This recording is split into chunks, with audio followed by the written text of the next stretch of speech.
Hello everyone, Jai Shri Sham and welcome back to Management Hustles with another important topic and one of the most important topic of CSR and business ethics, that is about Gurukul system and education and modern education system used in India. So basically इस video में हम दो system को आज introduction को आज हम discuss करने वाले हैं.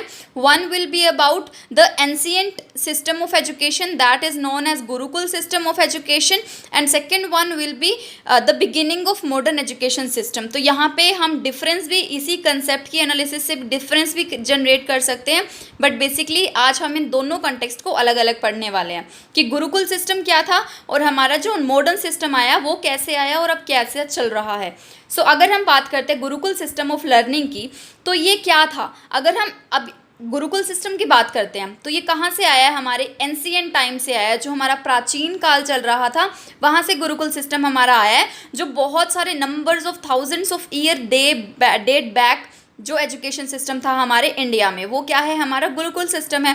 तो जो गुरुकुल सिस्टम है वो क्या हुआ, हमारा एंशिएंट ट्रेडिशन से ये ओरिजिनेट हुआ है, जहाँ पे इंडिया का जो सिस्टम था एजुकेशन का, जो थाउजेंड्स ऑफ ईयर बैक जो सिस्टम चल रहा था, that is the Gurukul system of learning और एजुकेशन. जो गुरुकुल सिस्टम था ना वो टीचर सेंट्रिक था. अब टीचर सेंट्रिक का मतलब क्या हुआ कि जो सारा कुछ जो टीचिंग थी, स्टडी थी, वो सब कुछ जो स्टूडेंट्स थे उनका फोकस सिर्फ और सिर्फ उनके किस पे था, टीचर्स पे था. वो टीचर सेंट्रिक थे. सिर्फ और सिर्फ वहाँ पे टीचर्स को मतलब टीचर ना बोलकर, सर या मैम ना बोलकर क्या बोला जाता था, गुरु बोला जाता था. तो कहीं ना कहीं यहाँ पे सारा कुछ किसके ऊपर फोकस था, गुरु जी पे फोकस था, जो उनके गुरु थे, जो उनके टीचर्स थे.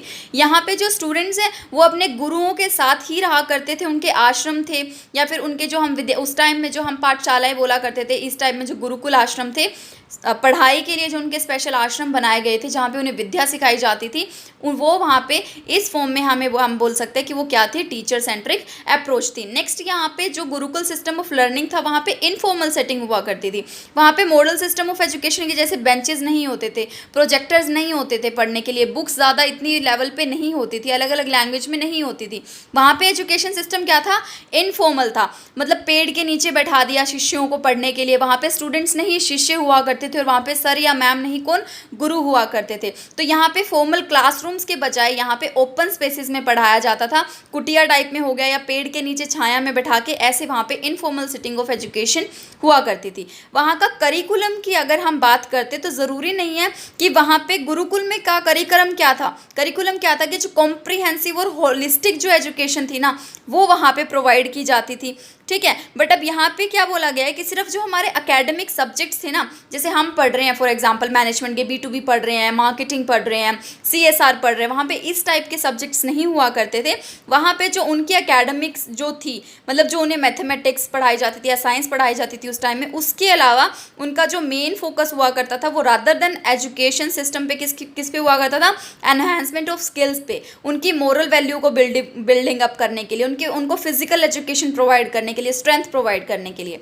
नेक्स्ट गुरुकुल सिस्टम में क्या थी, पर्सनलाइज्ड लर्निंग थी. अब अगर हम हमारे मॉडर्न एजुकेशन सिस्टम की बात करते हैं, यहाँ पे क्या होता है, सभी स्टूडेंट्स को एक साथ पढ़ाया जाता है. ठीक है, वन बाय वन कम्युनिकेशन किसकी होती है, अगर कोई पर्सनली अगर जाकर टीचर से कोई डाउट्स वगैरह क्लियर कर लेता है वो बात अलग होती है. बट पर्सनलाइज लर्निंग में क्या था, अगर उस टाइम गुरुकुल सिस्टम के टाइम अगर किसी गुरु को लगता था कि इस शिष्य के अंदर ये कुछ ऐसी स्पिरिट है, ये कुछ ऐसा पैशन है कि ये इस टाइप की थिंग ज़्यादा कर सकता है, इस टाइप की इसके अंदर फिजिकल, फॉर एग्जाम्पल वो फिजिकली फिट ज़्यादा है, तो जैसे पिछले टाइम में स्किल्स के तौर पर धनुष वाली विद्या सिखाई जाती थी या फिर तीर कमान वगैरह सिखाए जाते थे. तो ये सारी चीज़ें जो सिखाई जाती थी, अगर वो उस टाइम पे गुरु को अगर किसी को लगता था कि यहाँ पे ये पर्टिकुलर शिष्य इस चीज़ में कैपेबल है, तो वो पर्सनली उस चीज़ के ऊपर उसे फोकस करके वो सारी चीज़ें उसके नीड्स को फुलफिल करता था. अगर वो कुछ सीखना चाहता है तो अगर किसी उसके अंदर एबिलिटी है तो कुछ टीचिंग मेथड्स का यूज़ करके उसको उस हिसाब से वो जो गुरु थे उस टाइम में गुरुकुल सिस्टम में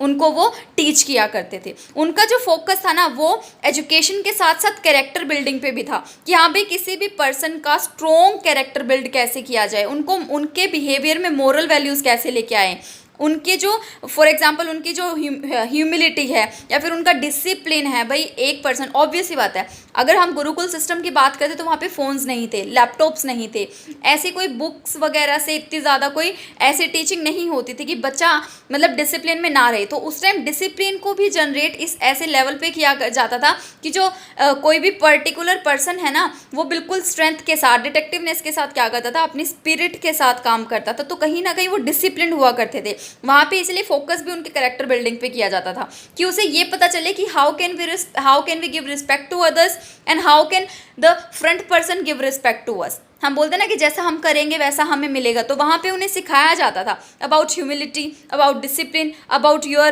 character building, moral values, development, respect वगैरह, ये सब चीज़ें। वहाँ पे प्रैक्टिकल लर्निंग हुआ करती थी। वहाँ पे जैसे प्रैक्टिकल हमारे यहाँ पे कैसे होते हैं, हम भी जैसे एक्सपेरिमेंट वगैरह करके देखते हैं, तो उस टाइम में भी ऐसे प्रैक्टिकल लर्निंग के लिए एक्सपेरिमेंट लर्निंग मेथड्स का यूज़ किया जाता था। फॉर एग्जांपल कोई काम हो रहा है तो वहाँ पे उन्हें बोला जाता था कि that particular person have to observe this kind of thing या फिर that kind of thing that is happening at that time anywhere. वहाँ पे उन्हें बोल दिया जाता था कि वो काम जो हो रहा है ना, वहाँ आपको ऑब्जर्व करना है, ठीक है, वह उनकी एक्टिविटीज़ को आपको देखना है और आपको गलतियां निकालनी है या सही इसको करना है या ऐसे ऐसे करके कोई भी ऑब्जर्वेशन एक्टिविटीज़ वो उससे करवा लिया करते थे। वैसे ही एक्सपेरिमेंटेशन हो गया या फिर कुछ फर्दर एक्टिविटीज़ हो गई। जो हमारी स्क्रिप्चर स्टडीज़ थी, मतलब अगर सब्जेक्ट्स वहाँ पे उस टाइम कौन से होते थे, लिटरेचर हो गया, कोई पुरानी जो किताबें हुआ करती थी हमारी, किसी का लिखा हुआ करता था जिन्हें हम विद्या के तौर पे हमारे शिष्यों को पढ़ाया जा सकता था गुरुओं के द्वारा, मैथमेटिक्स हो गई, साइंस हो गई।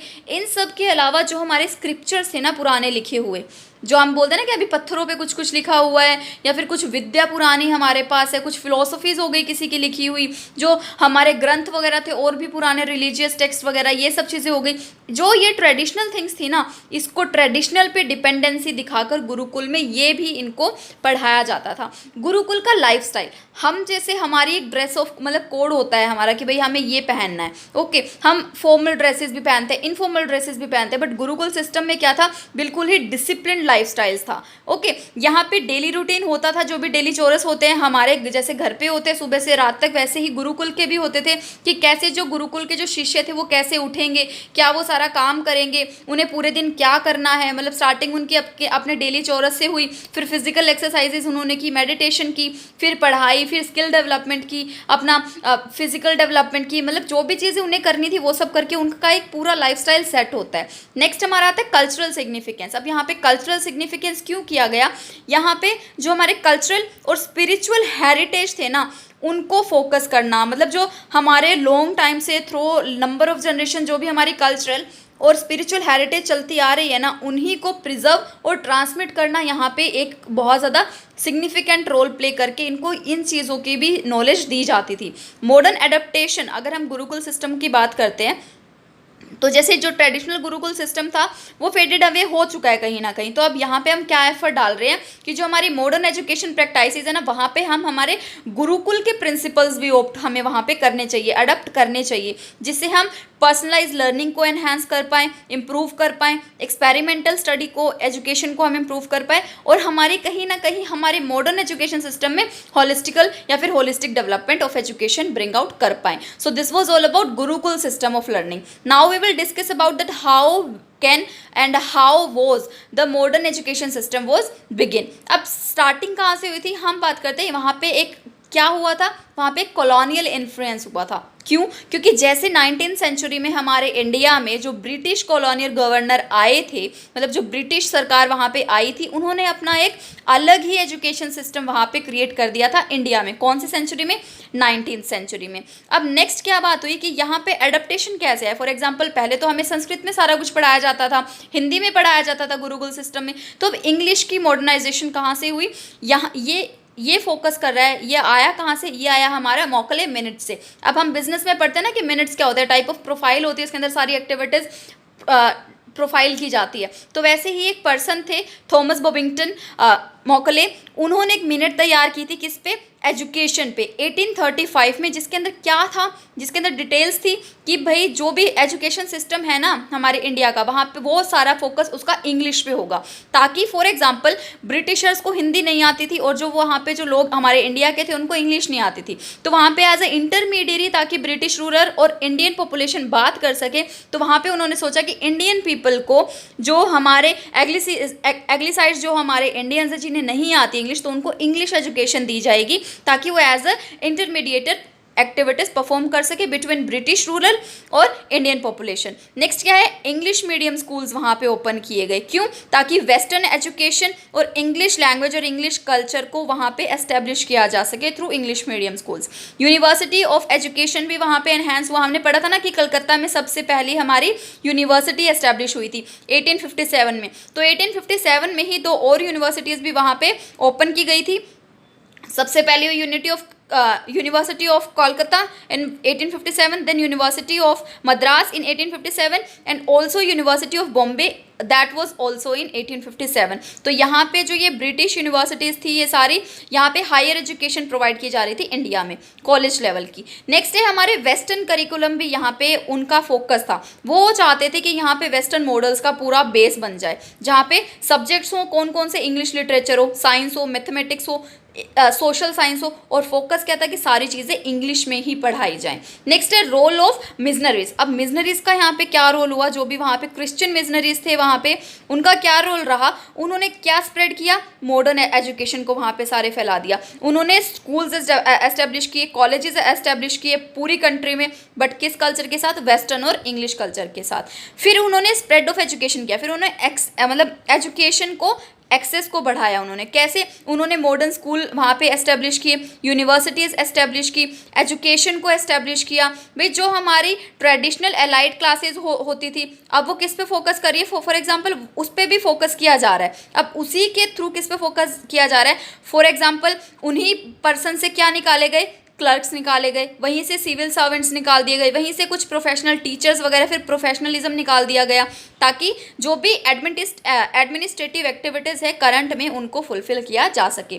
फिर उन्होंने अब इंडियन रिस्पॉन्स के ऊपर भी उन्होंने फोकस किया। कैसे, जो इंडियन रिस्पॉन्स थे वो कैसे, जो भी हमारे इंडियन रिफॉर्म्स थे और नेशनलिस्ट थे, फॉर एग्जांपल राजा राम मोहन रॉय हो गया, ईश्वर चंद्र विद्यासागर हो गया, स्वामी विवेकानंद जी हो गए, ये सब क्या थे, इन सबको बोला गया कि भाई अब इनको प्रमोट करना है मॉडर्न एजुकेशन को, किसके साथ, जो इंडियन कल्चर है और इंडियन लैंग्वेजेस के साथ है, इनको भी फोकस करना है। तो कहीं ना कहीं इन सब लोगों ने भी मिलकर इस एजुकेशन सिस्टम को फोकस किया, और इन्होंने जब प्रचार किया तो कहीं ना कहीं उस लेवल पे modern education system bring out हुआ। नेक्स्ट है हमारा एजुकेशनल एक्ट्स। अब यहाँ पे कुछ एक्ट्स भी बनाए गए, फॉर एग्जाम्पल एजुकेशनल एक्ट्स कौन कौन से बनाए गए, वुड डिस्पैच ऑफ 1854 बनाया गया, इंडियन यूनिवर्सिटी एक्ट बनाया गया 1904 में, और रेगुलेट एंड एक्सपेंड किया गया हमारे एजुकेशन सिस्टम को, मॉडर्न एजुकेशन सिस्टम को, किसमें, इंडिया में।